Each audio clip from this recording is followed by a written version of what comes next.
Martine et son ami le moineau. Moustache, le chat, ne rêve que ni plume et moineau. Dès qu'on a le dos tourné, il grimpe aux arbres. Il se prend pour un acrobate. Tiens, un nid de moineau. Moustache saute et manque son élan. Le nid tombe.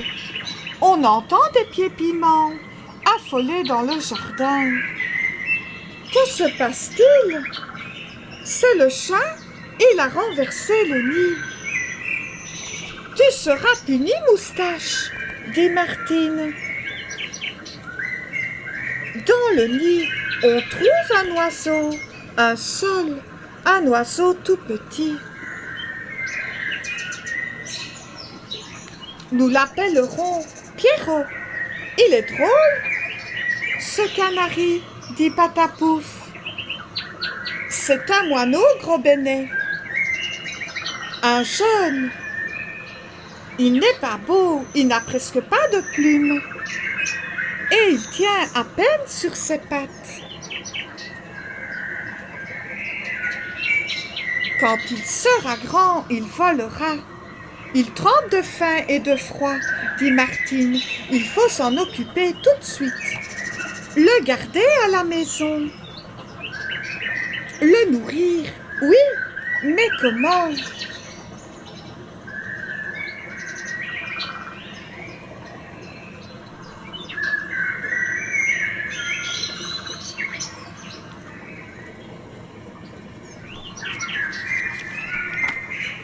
Papa a dit, on n'élève pas un moineau comme une souris blanche. Où va-t-on le mettre dans ce chapeau de jardinier? Le jeune moineau orphelin crie famine. Il ouvre tout grand le bec. Je vais lui donner à manger dans une soucoupe. Penses-tu, les oiseaux déposent la nourriture dans le bec de leurs petits? Combien de fois par jour? Les petits des oiseaux ont toujours faim. Qu'est-ce que ça mange un moineau? Du pain? De la salade? Surtout pas. Celui-ci est trop jeune et bien trop petit. Il faut lui préparer du jaune d'œuf cuit et de la viande hachée. Comment ferons-nous pour donner la béquille? Essayons avec une allumette. Et qu'allons-nous lui donner à boire? De l'eau. Quelques gouttes, ça suffit.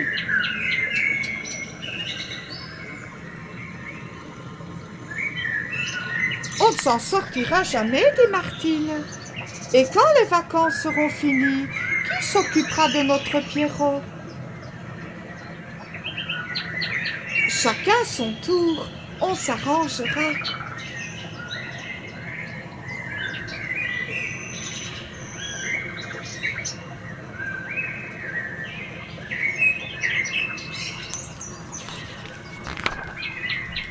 Rien ne bouge, on entendrait voler une mouche.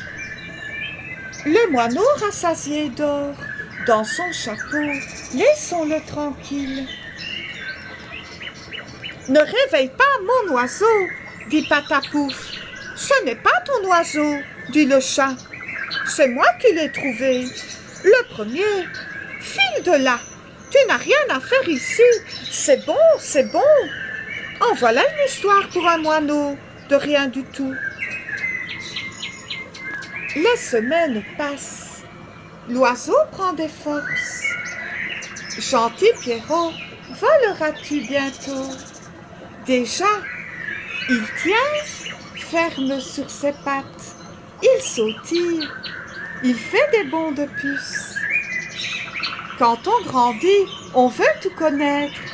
On tire sur les cheveux, on donne des coups de bec. Les ailes poussent, les plumes vous démangent. On s'amuse, on fait sa toilette. Un moineau, c'est rigolo, ça bouge tout le temps, dit Patapouf.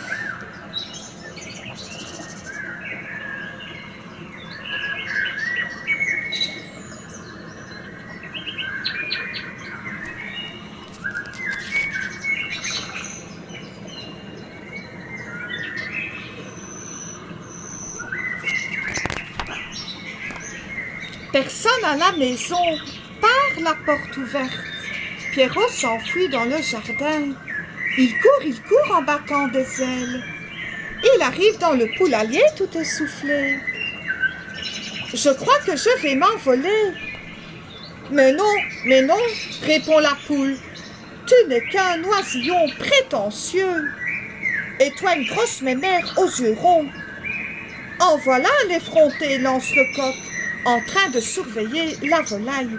Où habites-tu ? À la cuisine avec Martine. À la cuisine ? Il est amusant ce moineau.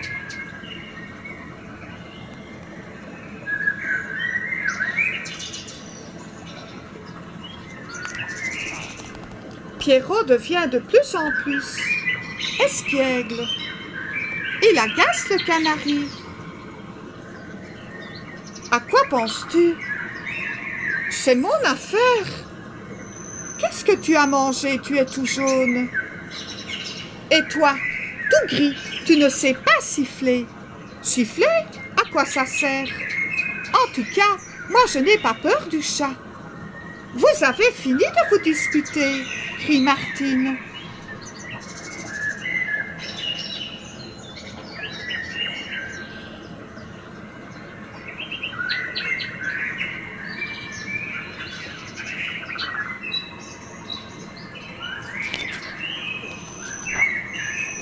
Pierrot n'arrête pas de grandir, il fait des progrès.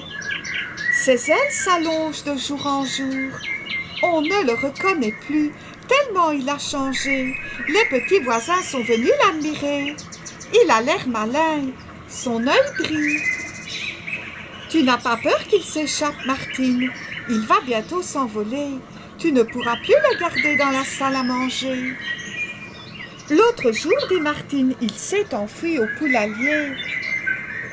Il est revenu tout seul. Il connaît le chemin.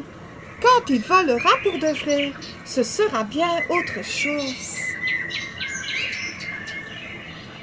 Si je tends la main, viendra-t-il se poser dedans ? Demande Nicole. Pourquoi pas ? Pierrot n'est pas farouche. On ne bouge plus, on attend qu'il se décide.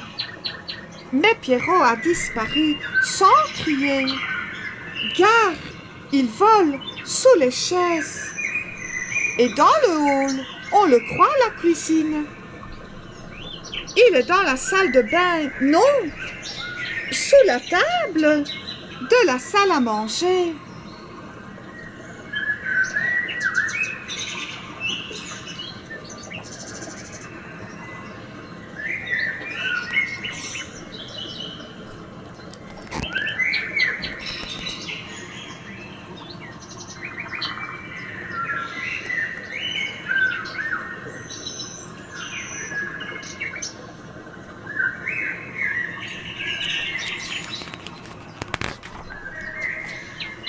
La nuit tombe, c'est l'heure d'aller dormir.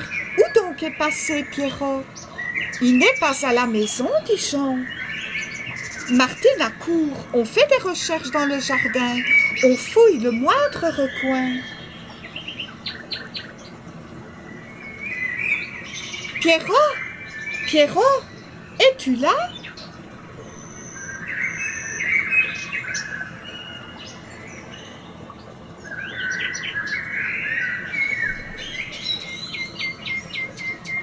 Peut-être Moustache.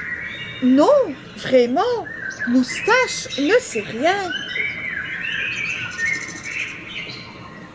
Papa dit toujours, un moineau c'est gentil, mais ça vole partout. Et puis c'est imprudent, espiègle et fragile. Pierrot n'a pas d'expérience.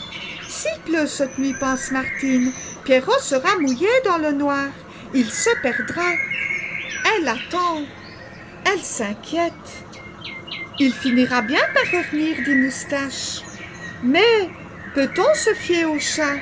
Il a des allures de rôdeur. Ses yeux clignotent comme des lanternes. Il rase les tuiles.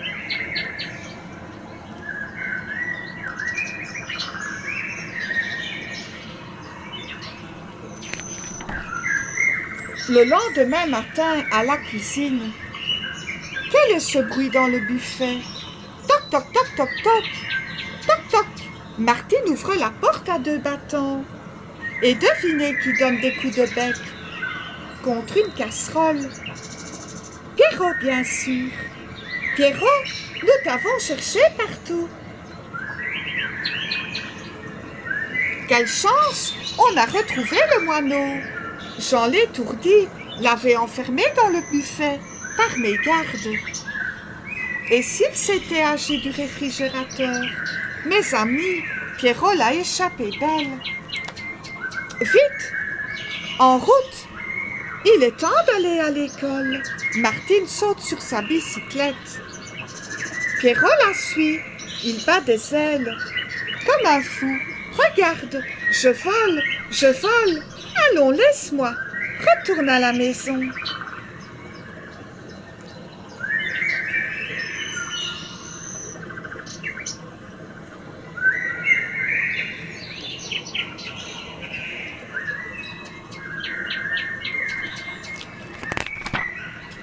À l'école, tout le monde s'est assis à sa place. Il fait beau, on a laissé la fenêtre ouverte pourvu que Pierrot... La leçon commence. Comment trouver la surface du rectangle? Pour calculer la surface du rectangle, on multiplie la longueur par la largeur. On entend des chuchotements. Quelqu'un se met à rire. Eh bien, demande la maîtresse. Mademoiselle, il y a un oiseau dans la classe. Chip, chip, chip, chip, chip, chip, fait Pierrot à tue-tête. Un oiseau? D'où vient-il? C'est celui de Martine. Il m'a suivi jusqu'ici, dit Martine. Il est entré par la fenêtre. Je n'ai pas pu m'en empêcher. L'institutrice fait sortir l'oiseau et referme la fenêtre. Pas de moineau dans l'école. Pierrot est grand maintenant. Un moineau, ça doit vivre dans la nature.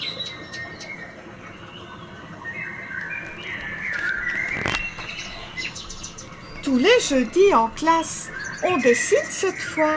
L'institutrice a proposé « Faisons le portrait d'un oiseau ». Un oiseau, c'est facile quand on a l'habitude. Martine a déjà fini. Elle rêve. La maîtresse a raison. Garder chez soi un moineau qui sort du nid, c'est très bien. On peut la tenir au chaud, le soigner. On peut le tenir au chaud, le soigner, l'apprivoiser. Mais maintenant, Pierrot ne tient plus en place. Il vaudrait mieux qu'il apprenne à se débrouiller tout seul. Ce serait plus normal. Depuis ce jour-là, Pierrot ne taquine plus le canari.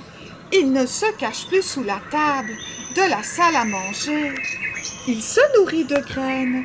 Il voltige dans le jardin, un brin de paille au bec. On le voit se baigner, se rouler dans la poussière. Souvent, il vient picorer les miettes sur la table de la terrasse ou boire à la fontaine. Il guette le chat, Moustache, qui le surveille. Martine est fière de lui. Pierrot est devenu un moineau pour de bon.